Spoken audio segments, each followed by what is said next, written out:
रामभाऊ, मला अति आनंद होत आहे की इथे जे काळा कृष्ण मंदिर आहे, समोर ते दत्तात्रय प्रभूंचं मंदिर आहे आणि हे जे दोन नदीचे घाट आहेत ते आपल्याला दोन नद्या पुढे इकडे श्रीकृष्ण चक्रधारीने इथे आणून सोडले आपल्याला. इथे चक्रधर स्वामी अतिशय नाराज होते त्यांच्या बऱ्याचशा भक्तांवरती आणि त्यांना प्रवासात काहीतरी त्रास झाला होता चक्रधर स्वामींना, म्हणून ते ह्या ठिकाणी नाराज होते. तर आपणही ह्याच तीर्थावरती घरदार सोडून घाटकोपर तसेच आपले चांगले आपतेष्ट सोडून आपण इथे तपस्येला बसलो होतो. तर आज आपली तपस्या पूर्ण झालेली आहे आणि अतिशय परमसुंदर बायकोची साथ आपल्याला मिळालेली आहे. तुम्हाला त्या मुलीचे व्हिडिओ पाठवतो. तुमचा आशीर्वाद द्यावा. आई वहिनी साहेब वर्षाताई किंवा वर्षा कदम यांचे आशीर्वाद द्यावा, कारण की तपस्येमध्ये काही विशेष आपल्या घराविषयी दाखवलं जातं. पण कसं आहे, जरी आडनाव वेगळं असलं तरी बाप आपला एकच आहे सगळ्यांचा.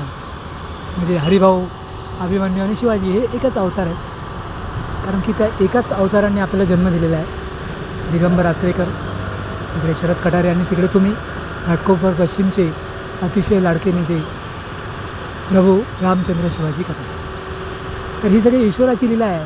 त्यावेळी मॅडम अभ्यास पद्धतीनुसार आज आपण आपले कालसर्प दोष सगळे दोष निवारण करून अतिशय उच्च लेवलची परमपत्नी परमसुंदर अप्सरा आपल्याला मिळालेली आहे. आणि हे सगळं ह्या तीर्थावरची किमया आहे. बघा, ह्या मंदिराच्या बरोबर समोर बसून हे एक महाराज आहेत. त्या महाराजांचं नाव आहे जनार्दनगिरी महाराज. ओके. आणि हा श्रीकृष्ण मंदिर आहे. इथेच आपल्याला परम साक्षात्कार सुद्धा झालेला आहे आपल्या असंख्य सिद्धींचा. जी साधू संतांकडे नसते ती सुद्धा सिद्धी श्रीकृष्ण भगवंत आपल्याला एका सेकंदात देत असतात. आणि म्हणूनच अतिशय तपोधारी व्हिडिओ तुम्हाला पाठवत आहे. इलेक्शनमध्ये झुंजार यश प्राप्त करावे, मोदी साहेबांचा डंका वाजवावा आणि भारतच काय अख्ख्या विश्वामध्ये भारत इतिश्रेष्ठ राष्ट्र. भारत हे उद्योगमय करण्याचं मी तर पणच घेतलेलं आहे. उद्योग क्रांती भारतात आणून मी माझ्या प्रत्येक तरुणाला काम, धंदा, नोकरी, बिझनेस आणि त्याला आर्थिक स्वातंत्र्य, आर्थिक घडी बसून देणार आहे. अशी श्रीकृष्णाला एक विशेष विनंती. चक्रधर स्वामींच्या विशेषला कोटी कोटी दंडवत. अलक निरंजन गुरुदेव दत्त.